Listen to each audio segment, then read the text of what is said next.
सबसे पहले लिखो थर्मोडायनेमिक्स है क्या, इधर लिखना deals with various forms of energy and they are changes और conversion in chemical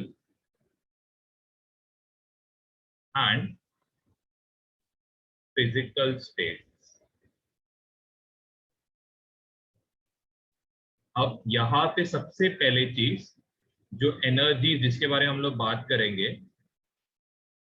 वो इधर किसके फॉर्म में रहेगा, हीट, या रहेगा वर्क के फॉर्म में, या रहने वाला है एंथैल्पी के फॉर्म में, या एंट्रोपी के फॉर्म में रहेगा। यहाँ सबसे पहले चीज। दूसरा क्या है, चेंजेस इन फिजिकल स्टेट्स। अब यहाँ पे फिजिकल स्टेट्स का मतलब क्या है, that is solid, liquid and gaseous state. Chemical change का मतलब क्या है, जैसे कि रिएक्टिविटी कितना हो गया है, ये सब चीजें। तो इधर आएगा रिएक्टिविटी, फिर कितना एनर्जी रिलीज हुआ है, या फिर स्ट्रक्चर, केमिकल स्ट्रक्चर सब कैसे चेंज हुआ है, ये सब के बारे में केमिकल इसमें डिस्कशन हुए। अब सबसे पहले हम लोग आज के लेक्चर में पूरे बेसिक्स कवर अप करेंगे, स्टार्ट से लेके एंड तक जो भी बेसिक्स है। तो सबसे पहला जो बेसिक टर्म्स है, तो हेडिंग डालो बेसिक टर्म्स लिखना।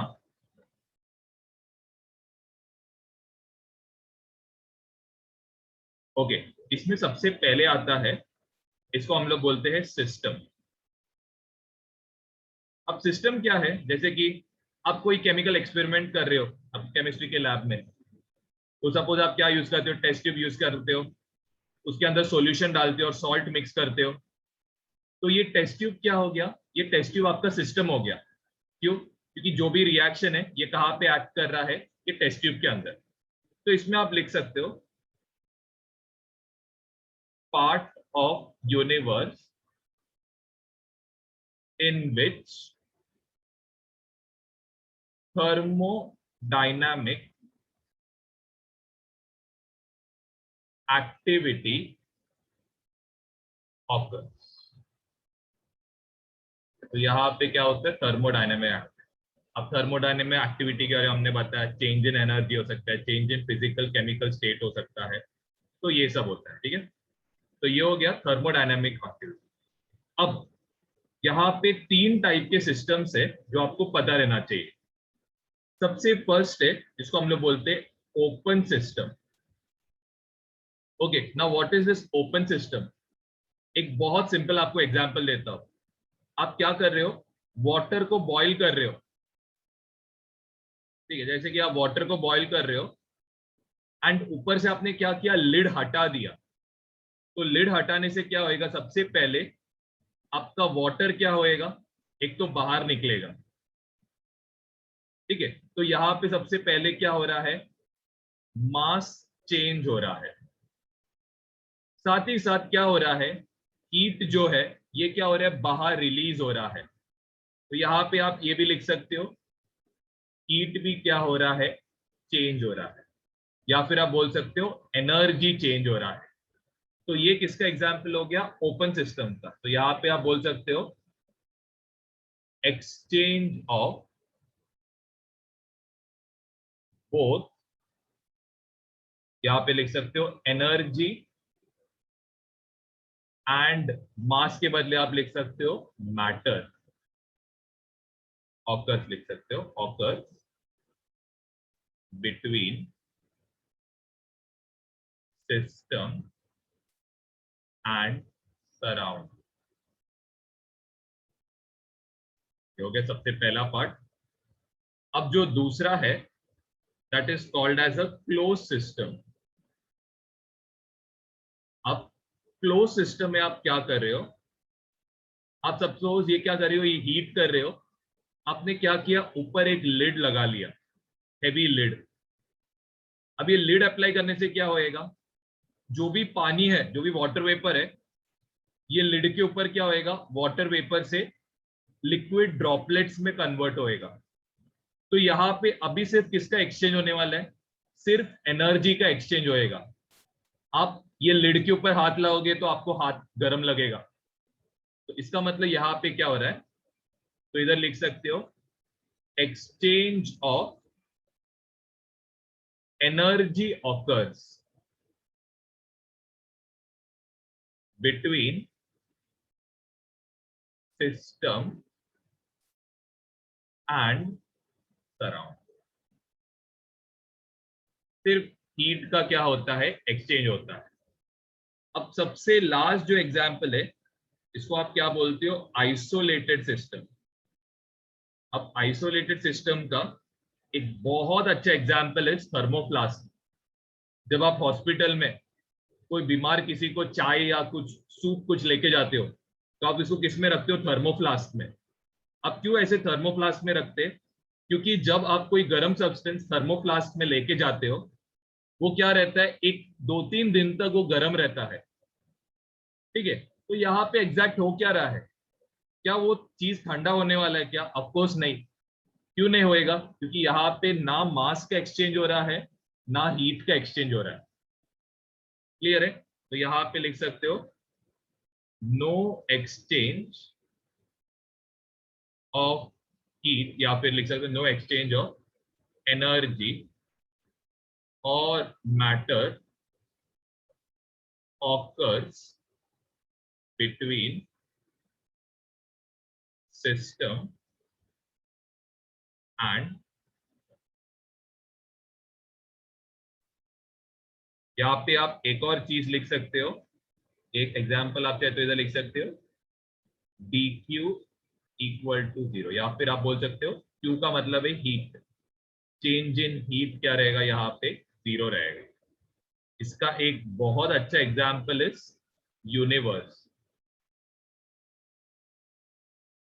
यूनिवर्स एक परफेक्ट आइसोलेटेड सिस्टम का एग्जांपल, यहाँ तक लिख लेना। सेकेंड हेडिंग डालो सराउंडिंग करके। सर एक मिनट वो पेज दिखाओ ना, थोड़ा सा बाकी है, ये लिख स्क्रीनशॉट लो ले पहले, लेते हैं।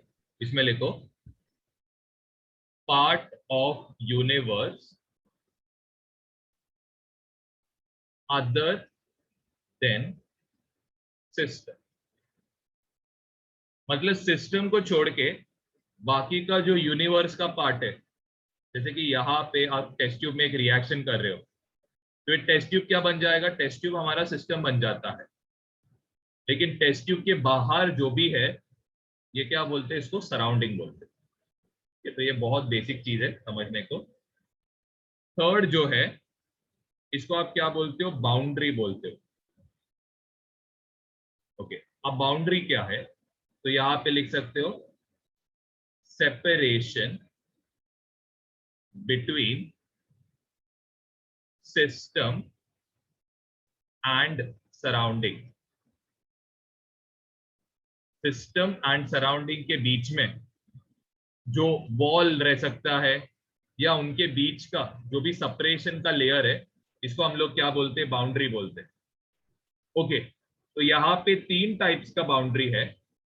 सबसे पहले है रिजिड। अब यहाँ पे याद रखना, अगर आपका वॉल रिजिड रहेगा तो याद रखना change in volume will be what, 0। ठीक है, यहाँ पे आप ब्रैकेट में लिख सकते हो थिक वॉल्ड।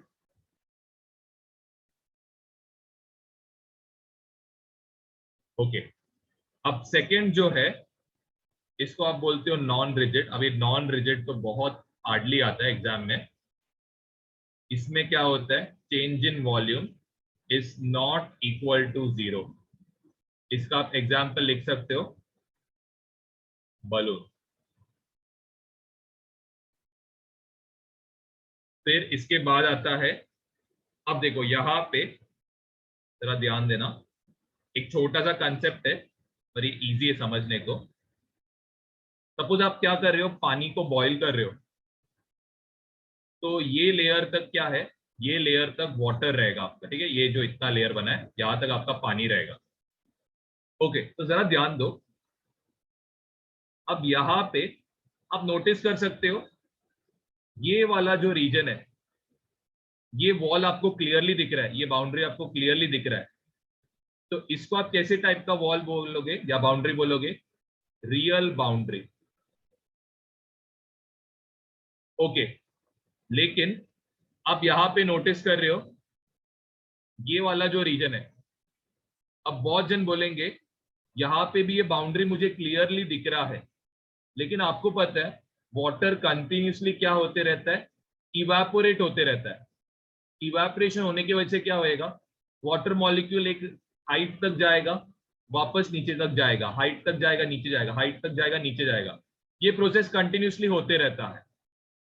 तो यहाँ पे ये जो बाउंड्री है ये एग्जैक्टली आप बता नहीं सकते हो, तो ये जो बाउंड्री है इसको आप क्या बोलोगे? Imaginary boundary.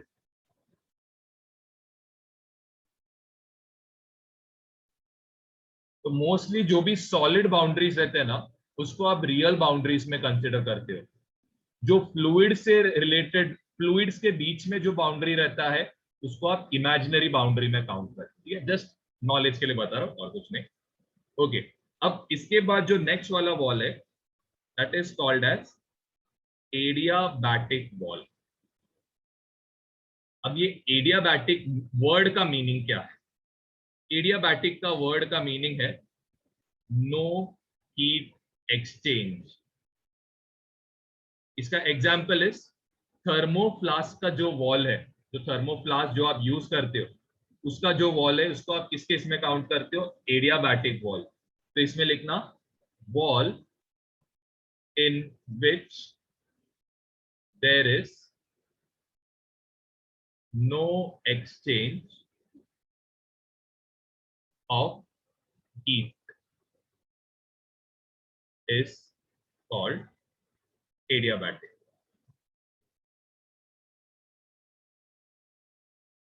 यहाँ पे आप लिख सकते हो कि आपका चेंज या फिर डेल क्यू, ये दोनों इक्वल टू क्या है? डी क्यू का मतलब क्या है? इंस्टेंटेनियस चेंज, मतलब वो इंस्टेंट पे कितना चेंज हो रहा है। डेल क्यू का मतलब क्या है? एवरेज चेंज, एक पर्टिकुलर टाइम पीरियड में हीट का कितना चेंज हो रहा है। नेक्स्ट एक और एक है, और ये ज्यादा करके आपको फिजिक्स में आएगा, फिजिक्स के टर्म्स में, इसको डायथर्मिक वॉल बोलते हो। अब ये डायथर्मिक वॉल क्या है? ये लिखना wall which allow us heat transfer. मतलब यहाँ पे क्या होता है, वॉल जो रहता है इसके बीच में क्या होता है? हीट का एक्सचेंज होता है। जैसे कि आप जो एग्जांपल्स आपके घर पे जो है कंडक्टिंग वेसल, या फिर जिससे आप क्या करते हो, पानी गर्म करते हो, वो जो कंटेनर रहता है वो इसको आप किसमें काउंट करोगे? डायथर्मिक में काउंट कर। जैसे कि आपका कॉपर वेसल जिसमें आप पानी गर्म करते हो या फिर खाना पकाते हो, तो ये सब वॉल्स किसमें आते हैं? डायथर्मिक में आते हैं। तो यहाँ पे आप लिख सकते हो change in heat is not equal to, तो यहाँ पे आप लिख सकते हो ब्रैकेट में material is conducting.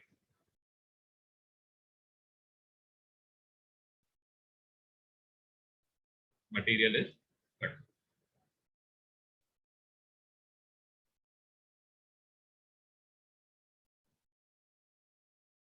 Fourth heading डालना इंटेंसिव प्रॉपर्टी। यहां से थोड़ा इंपॉर्टेंट पार्ट स्टार्ट होता है, तो इसमें सबसे पहले लिखो property whose value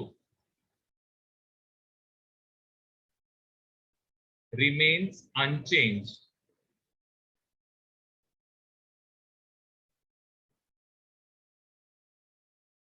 even when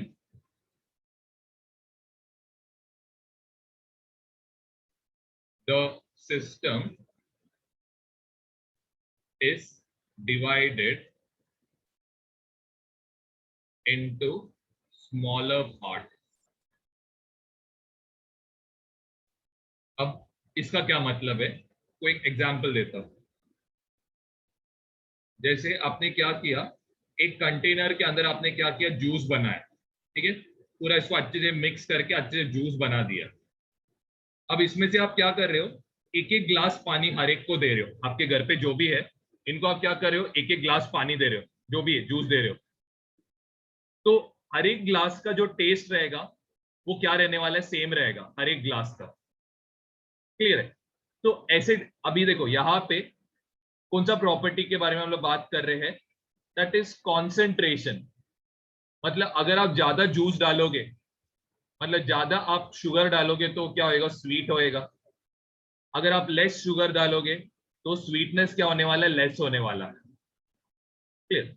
तो आप देखो ये प्रॉपर्टी कॉन्सेंट्रेशन जो है ये अनचेंज रहेगा, आप कितने भी छोटा, आप एक स्पून से भी अगर आप टेस्ट करोगे तो आपका टेस्ट वही सेम रहने वाला है, कुछ चेंज नहीं होएगा। अगर आप एक ग्लास भी पियोगे तो भी सेम ही टेस्ट रहने वाला है। तो ऐसे टाइप के प्रॉपर्टीज को आप क्या बोलते हो, इंटेंसिव प्रॉपर्टीज। ओके, अब इसका एग्जाम्पल आप लिख सकते हो यहाँ पे। एग्जाम्पल में लिखना प्रेशर, टेम्परेचर, डेंसिटी, फिर इसके बाद आप लिख सकते हो स्पेसिफिक हीट। सब अभी आप पढ़ोगे और ऑलरेडी पढ़ भी चुके हो 10th। फिर आता है मोलार हीट कैपेसिटी। तो मोलार हीट कैपेसिटी क्या है कि जब आप हीट कैपेसिटी को नंबर ऑफ मोल्स के साथ डिवाइड करते हो। इसके बाद आता है ईएमएफ, इलेक्ट्रोमोटिव फोर्स भी बोलते हैं, सरफेस टेंशन। फिर नेक्स्ट है viscosity, pH, that is acid या बेस का स्ट्रेंथ चेक करने के लिए हम लोग पीएच यूज करते हैं। नेक्स्ट आता है refractive index. Material glass, sorry material क्या करता है, स्पीड ऑफ लाइट को स्लो करता है, तो ये प्रॉपर्टी को हम लोग रिफ्रैक्टिव इंडेक्स में काउंट करते हैं। नेक्स्ट आता है मोलारिटी, या फिर आप ब्रैकेट में ऐसे स्लैश करके भी लिख सकते हो कॉन्सेंट्रेशन टर्म। अभी मैंने आपको एग्जांपल दिया था कॉन्सेंट्रेशन टर्म रिलेटेड। एंड आप यहाँ पे लास्ट में लिख सकते हो स्पेसिफिक वॉल्यूम।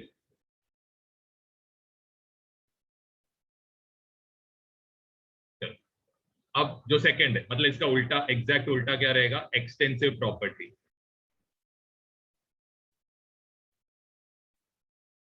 अब एक्सटेंसिव प्रॉपर्टी समझो, बहुत इजी है। तो यहाँ पे लिखना property whose value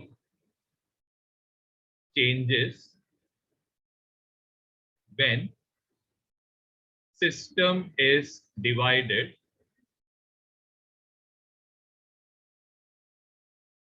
into smaller parts। Okay, तो यहाँ पे एग्जैक्ट क्या हो रहा है, सबसे पहले चीज यहाँ पे सेम आपने क्या किया, वही सेम कंटेनर लिया। यहाँ पे कितना लीटर है, 1 लीटर पानी है। आपने क्या किया, आपके घर पे कुछ मेहमान आए हैं तो उनको आप क्या कर रहे हो, ग्लास में पानी दे रहे हो। तो आपको ये ग्लास का जो वॉल्यूम रहेगा ये ऑलमोस्ट कितना रहेगा, 100 ml रहेगा। तो यहाँ पे आप क्या नोटिस कर रहे हो, जब आप इसको स्मॉलर क्वांटिटीज में ले रहे हो क्या हो रहा है, वॉल्यूम में चेंज आ रहा है, मतलब प्रॉपर्टी क्या हो रहा है, चेंज हो रहा है। तो यहाँ पे आप एग्जाम्पल में लिख सकते हो वॉल्यूम। ठीक है, तो इसका एग्जाम्पल्स आप लिख सकते हो, सबसे पहले मास, फिर वॉल्यूम, हीट कैपेसिटी,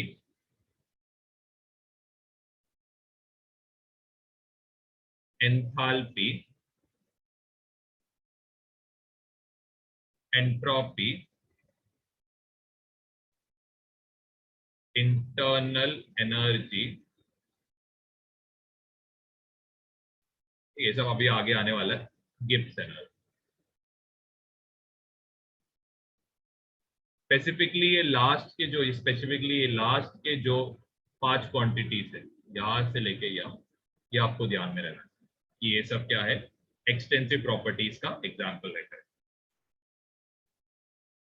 है ना।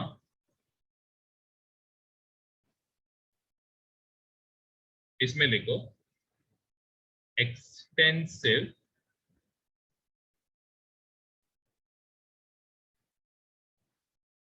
एक्सटेंसिव प्रॉपर्टी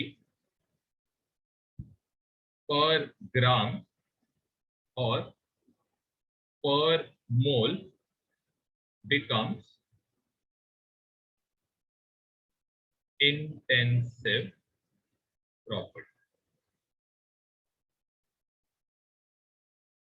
ये याद रखना है, ध्यान दो। एक एग्जांपल आपको देता हूं। मास जो है इसको हम लोग क्या बोलते हैं, एक्सटेंसिव प्रॉपर्टी है। लेकिन जब आप यहां पे ध्यान देना, मोलार मास लेते हो या मास को पर यूनिट मोल से डिवाइड करते हो तो ये क्या बन जाएगा, ये इंटेंसिव प्रॉपर्टी बन जाएगा। एक और एक एग्जांपल देता हूं, एंथैल्पी। एंथैल्पी जो है ये क्या है, सबसे पहले चीज ये एक्सटेंसिव प्रॉपर्टी अभी लिखा के दिया था। लेकिन जब आप एंथैल्पी को डिवाइड करोगे नंबर ऑफ मोल से तो वो बन जाएगा मोलार एंथैल्पी, जो क्या है, एक इंटेंसिव प्रॉपर्टी। यहां पे लिखो स्टेट फंक्शन लिखना, स्टेट फंक्शन, यहाँ पे उसको स्टेट वेरिएबल भी बोलते हैं। इसका जो ऑपोजिट रहता है उसको पाथ फंक्शन बोलते हैं, लेकिन अभी के लिए हम लोग उसको डिफाइन नहीं करेंगे। चलो ध्यान देना, यहाँ पे लिखो मेजरेबल प्रॉपर्टीज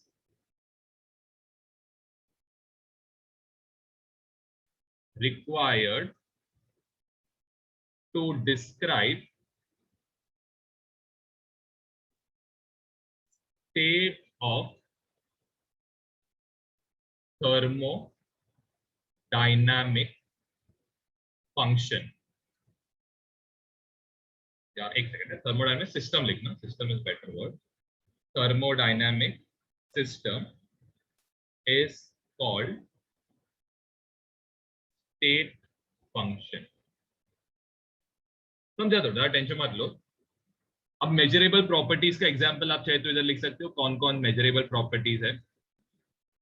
जैसे कि आपने ये पढ़ा भी रहेगा, pressure, volume, temperature and number of moles.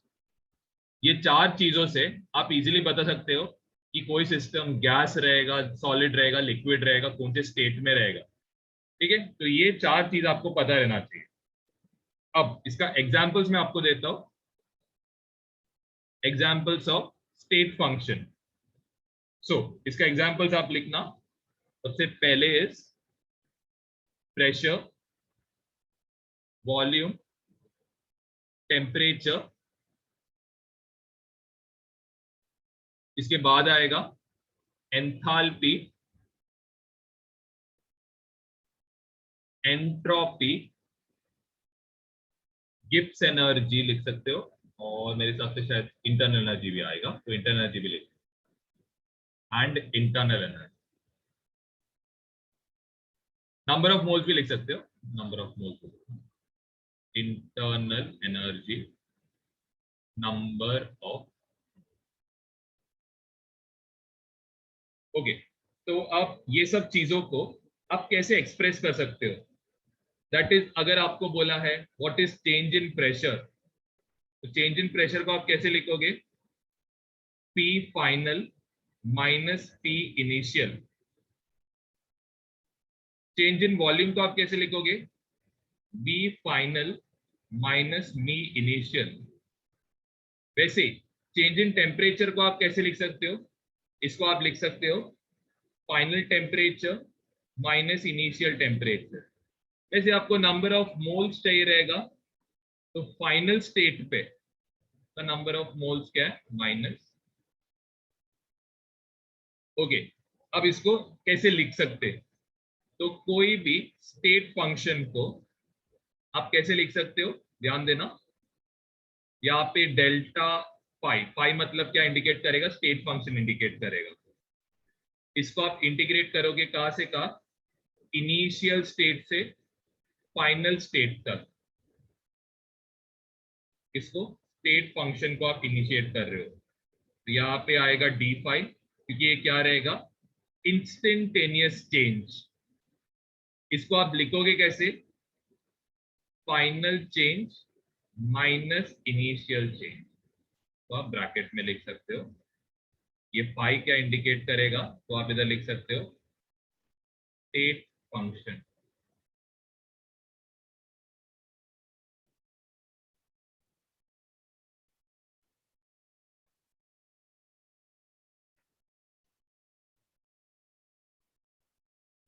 Okay, अब मेन पॉइंट पे जाते हैं। ध्यान देना, अब मैं यहाँ पे एक ग्राफ बना रहा हूं, तो आपको बेटर आइडिया मिलेगा कि स्टेट फंक्शन क्या रहता है एग्जैक्टली। सपोज आपको पहुंचना है पॉइंट 1 से पॉइंट 2 तक, मतलब ऐसे सोचो, आपको आइस को क्या करना है, मेल्ट करना है। मतलब इनिशियली आइस है, मतलब वो कौन से स्टेट में रहेगा, सॉलिड स्टेट से आपको कहां तक लेके जाना है उसको, लिक्विड स्टेट। अब यहां से यहां पहुंचने के इनफाइनाइट तरीके हैं। आप आइस को क्या करो, एक ही जगह पे रखो, हीट ही मत करो, तो भी वो मेल्ट होएगा। या फिर आप आइस को क्या करो, बॉईल करो गर्म पानी में, तो भी आइस मेल्ट हो सकता है। तो यहां से 1 से लेके 2 जाने तक देयर आर इनफाइनाइट वेज, ठीक है। और यहाँ पे 2 से 1 जाने के लिए भी there are infinite veg.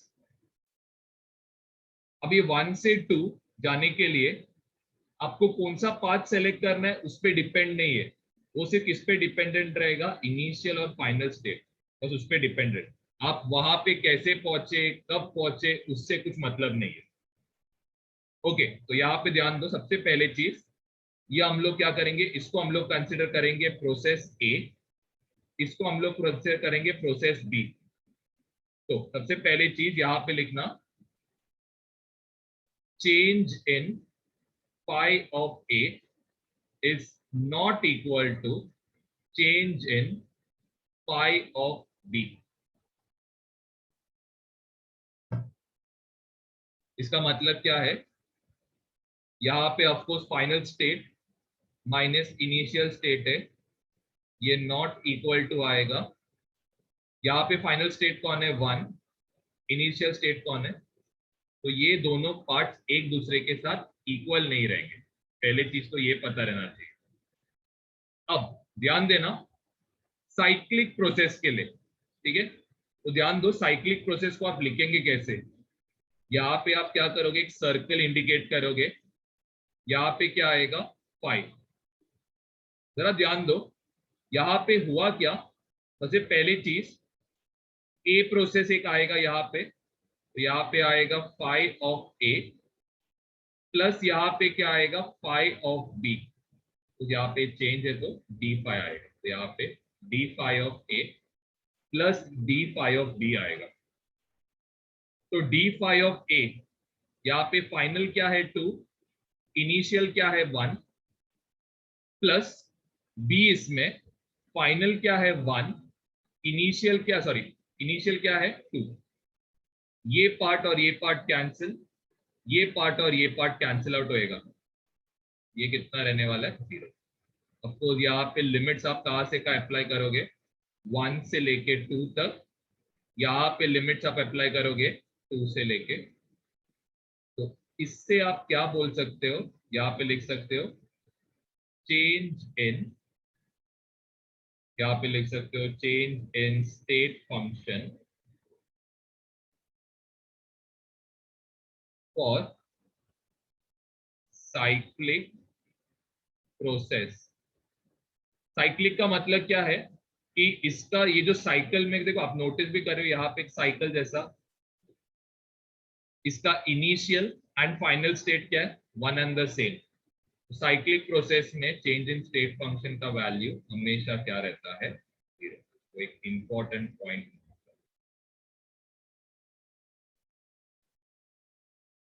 Suppose आपका कोई एक स्टेट फंक्शन जो है, ये सपोज x एंड y पे डिपेंडेंट है। मतलब अगर आपका x चेंज हुआ तो आपका फाई का वैल्यू चेंज होएगा, अगर आपका y चेंज हुआ तो आपका फाई का वैल्यू चेंज हो सकता है। आई होप ये समझ में आ रहा रहेगा। तो यहाँ पे आप लिख सकते हो ब्रैकेट में x कॉमा y, इसको आप बोल सकते हो इंडिपेंडेंट वेरिएबल।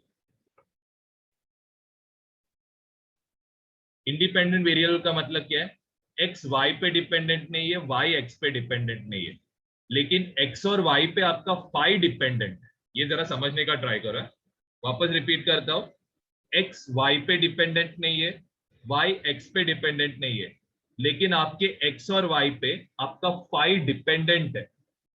इसको जरा समझने का ट्राई करो। तो मैं यहाँ पे वो भी लिख देता हूं, फाई क्या है, dependent on x and y। Okay, तो अगर सपोज आपका चेंज इन x हो रहा है तो इसको आप कैसे लिखोगे, dx। अगर आपका हो रहा है चेंज इन y, इसको आप कैसे लिखोगे, dy लिखोगे। ओके, अब ध्यान देना, अब ये फंक्शन का चेंज आप कैसे ढूंढोगे, तो ध्यान देना यहाँ पे डी फाई लिखा, इसको आप पार्शियल डेरिवेटिव बोलते हो, ये हम लोग सीखेंगे, तो टेंशन मत लो। ये यहाँ पे है डी फाई अपॉन यहाँ पे क्या आएगा, dx आएगा, बाहर आप एक y लिखोगे, यहाँ पे आप dx लिखोगे। ये जो है ये डिफरेंट है, ये डिफरेंट है, मैं पहले ही बोल रहा हूँ। तो आप पार्शियल डेरिवेटिव में बोलते हो, इसको आप डिफरेंशियल बोलते हो, तो दोनों में फर्क है। यहाँ पे लिखना डी फाई अपॉन यहाँ पे आएगा dy, यहाँ पे बाहर x आएगा एंड यहाँ पे क्या आएगा। अब इसका मैं मतलब समझाता हूं। तो इसका मतलब क्या है, rate of change in phi with respect to x। ठीक है, फाई का change with respect to x, और यहां पे आप क्या कर रहे हो, कंसिडरिंग, किसको आप कांस्टेंट कंसिडर कर रहे हो, y को कांस्टेंट कंसिडर कर रहे हो। सेम गोज ओवर हियर, यहां पे भी क्या हो रहा है, rate of change in phi with respect to, यहां पे आप चेंज किसके साथ रिस्पेक्ट में कंसिडर कर रहे हैं, y के रिस्पेक्ट में कंसिडर कर रहे हैं। कांस्टेंट किसको ले रहे हैं, x को कांस्टेंट ले, तो यहाँ पे आएगा कंसिडरिंग x। ऐसे मतलब अभी के लिए बस इनका मतलब समझो, तो सम सॉल्व करेंगे तो आपको और बेटर आइडिया मिलेगा।